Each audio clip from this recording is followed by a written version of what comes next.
Saldırgan bir hayvan.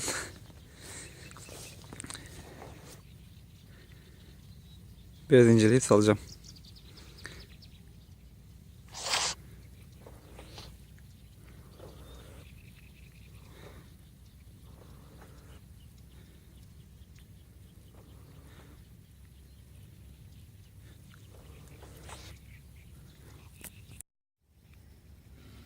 Evet arkadaşlar, gördüğünüz gibi nadir bulunan bir türe rastladık. Otların arasında bir şekilde sıkıştırdım, yakaladım. Bu arkadaşlar Çobanlı'dan. Çok yırtıcı bir türdür. Şöyle yakından nadir görülür. Salmaya işte biraz inceledik arkadaşımla. Kısmetse salacağız. Salarken bir videosunu çekelim dedik. Ve de görmeyen arkadaşlar görsün istedik.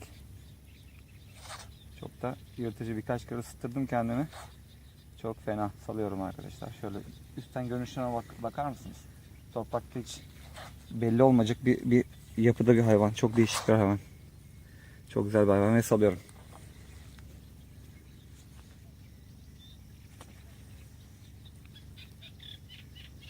Evet, güzel bir yere gitti.